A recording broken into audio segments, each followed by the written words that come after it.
Hello my Mothlings and welcome back. I'm testing out that little nickname Mothlings for my subscribers, so yeah, tell me if I sound insane or not in the comments. Anyways, Spotify Wrapped, you all know it, you all love it, maybe. From what I've seen, it's pretty hyped up, but last year I believe there was a bit of backlash on some of the genre names, but I'm not here to talk about that today.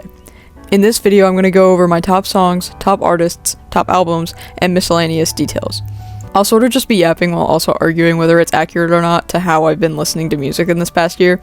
I've been hoping to do more lighthearted, fun videos recently, so I thought this would be interesting, and I will also be making a Christmas special, so I hope you guys subscribe, so you know when that video comes out. But all that being said, let's get started.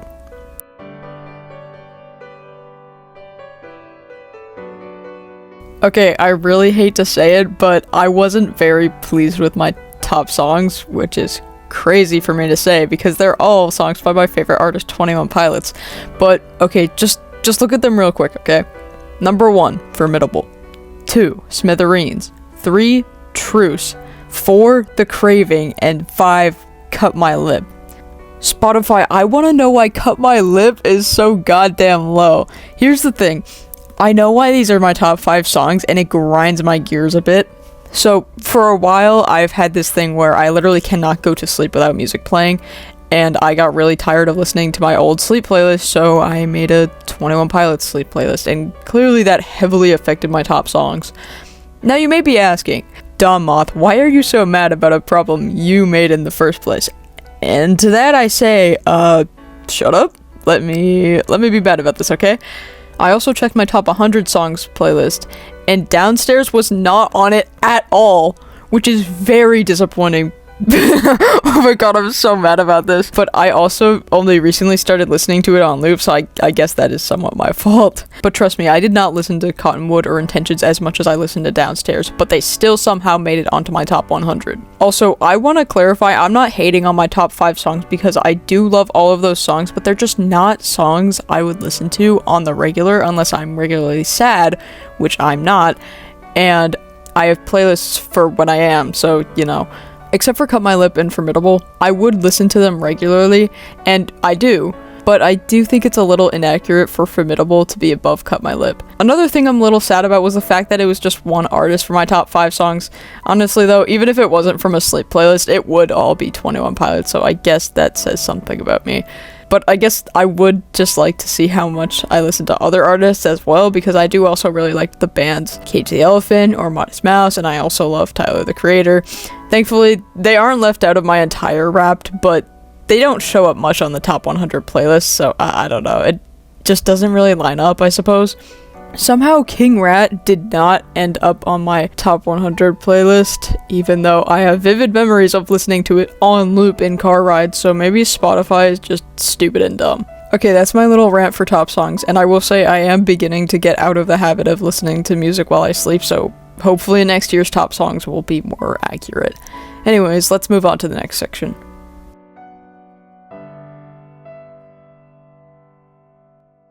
This has got to be the most accurate Spotify Wrapped has ever been with top artists for me, except for one little thing. What is my guy Frank doing here? There's no way I actually listen to him that much.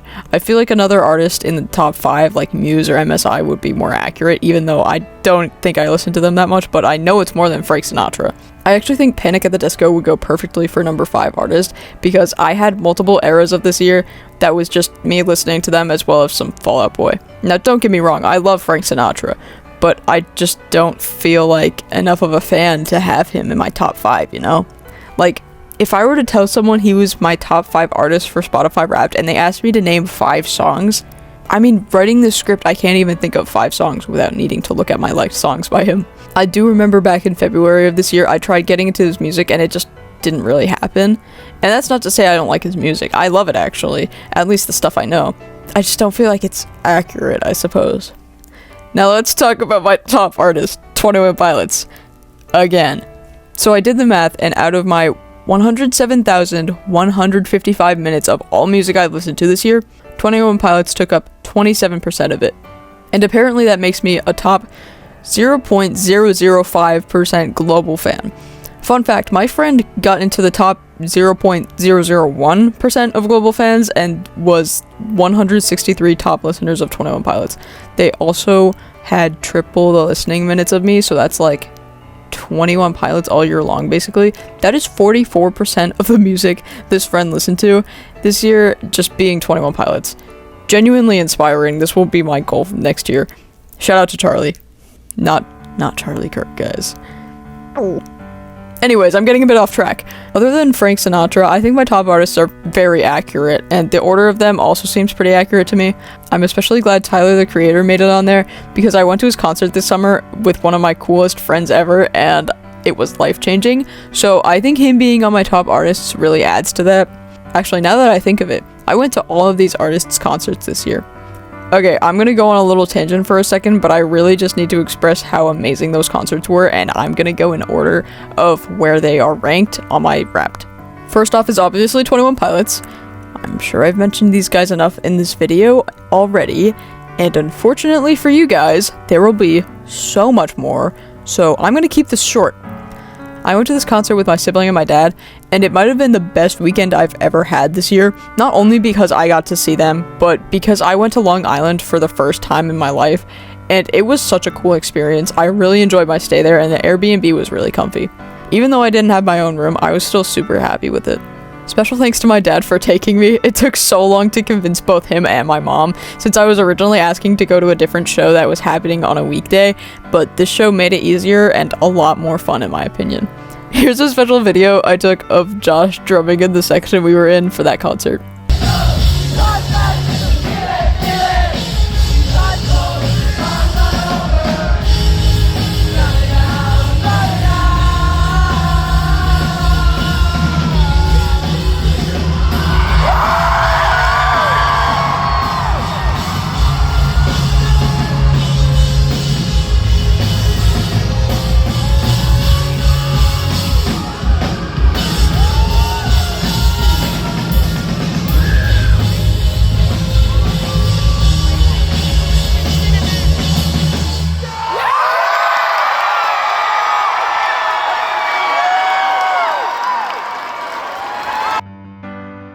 Imagine dating me because you think I'm cool, then boom, 83 texts in a row, all about 21 Pilots. Dude, that's literally me right now. I'm looking at my Instagram, and it says, imagine dating me because you think I'm cool, then boom, 83 texts in a row, all about 21 Pilots. I'm gonna screenshot that so I can put that in this video, because that's actually really funny.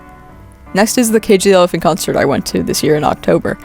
Anytime I think of any of these concerts, it's so difficult to decide which I liked best. They're all such important experiences for me, and they all have such an important connection to my relationships and life as a whole. Since Cage was the most recent concert I went to, I feel like it was one of the best ones. I was in the pit with my sibling and father as well as my friend Theo, and I think that's the most fun I've had at a concert with him since the 21 Pilots concert we went to last year, separate from the concert I was just talking about. At this Cage the Elephant concert, there was a lot of jumping around we did, and there was even a part where I got to sit on my dad's shoulders, and it was the coolest thing to experience. I cried a few times during that concert. It was truly such a cool experience. Now for Tyler, the Creator. Okay, so last year when Chromacopia tour dates were released, I was quick to look at them, hoping I could get nosebleeds since I doubted my parents would spend that much money on a Tyler concert, especially for tickets any closer than nosebleeds. And that was the plan for a bit, but it eventually stopped being a conversation and I kinda gave up. However, one of my friends, on some random Tuesday or something, texted me asking if I wanted to go with him. Obviously I said yes, and then I was told they were floor tickets, like in the pit. To this day, I have to sit back and think about that for a second. I'm genuinely so grateful this person is my friend, and that concert was so life-changing. I've never been in the pit for a stadium show like that before. And finally, for the last part of this very long tangent, Modest Mouse.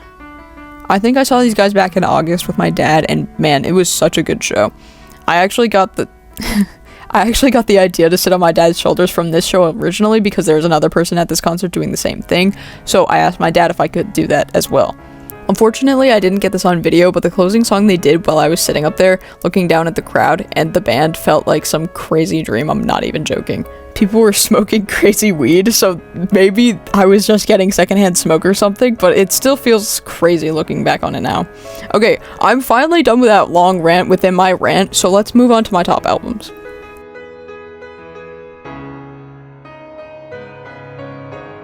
It is to no surprise that all my top 5 albums were, you guessed it, 21 Pilots.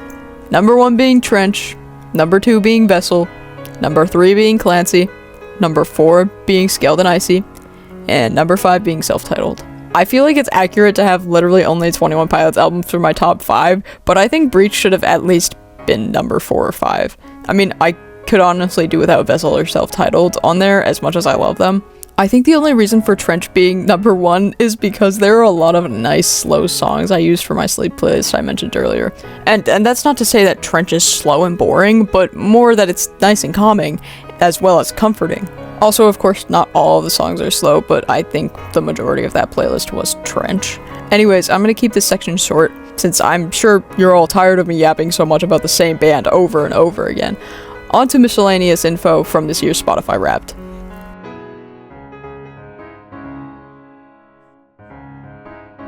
This will be mostly just listening numbers and other stuff that didn't have enough for me to say to have a whole section of its own, if that makes sense. First things first, I listened to a whopping total of 107,155 minutes, or in other words, 74 days. I think I already mentioned this previously, but you know, I'm going over it again.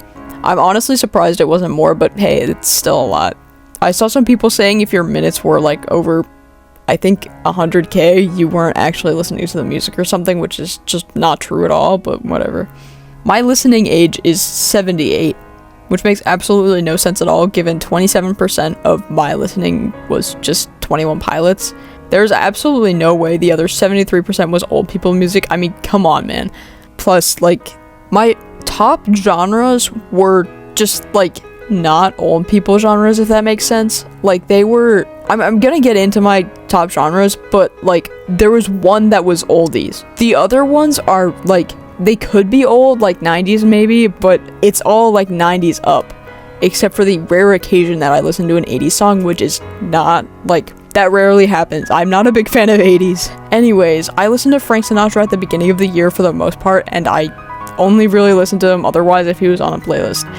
Honestly, Spotify is making me scared to listen to music in fear of being called an old soul. Anyways, I listened to a total of 1,495 songs and 23 albums this year. And for the new feature of clubs, I got Grit Collective, which makes sense. I think some of my friends got this too. I saw one of them reposting an edit of it or something. And my role for this club was the curator, I guess. I suppose that means I make a lot of playlists, which I do. I also forgot my top genres. This isn't as AI looking as last year's was, thankfully. Indie makes sense. Midwest emo does not make sense for number 2, but in general is a real genre. Not one that I listen to much. I actually can't remember listening to Midwest emo at all this year. Like, I guess maybe at the beginning of the year I was listening to McCafferty a little bit, but I really don't enjoy it as much as I used to. So I don't know where that came from, but sure, man, whatever. I'm not sure what pop rap is, but maybe I'm just slow. I'm sure it is a real genre, though. That's probably where the, like, Tyler, the Creator stuff came from. Rock and oldies are also real genres, but again, I don't know why oldies is even on there. If I could rearrange this, I think indie would stay at number 1, rock would be number 2, and I would replace the other ones and have hip-hop at number 3, pop at number 4, I guess, and ska at number 5, given all the Fishbone I listen to. For the last 2, I couldn't really think of, like, anything, like, genre-wise. I don't know, maybe Spotify just couldn't think of any genres, and that's why they put oldies up there. But, yeah, I mean, I guess I kind of do understand the struggle now, because I don't think I listen to pop that much. I mean, maybe I do. If I knew the genre to, like, Biba Doobie, I think that would be number 4, and then ska would still be number 5, because I can't think of anything else, and I listen to a lot of Fishbone. So, I believe that's all I got for miscellaneous info. So, yeah.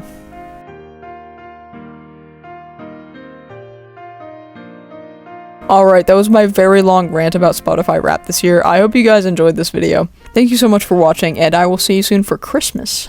I'm very excited to make that video. Anyways, goodbye, my mothlings.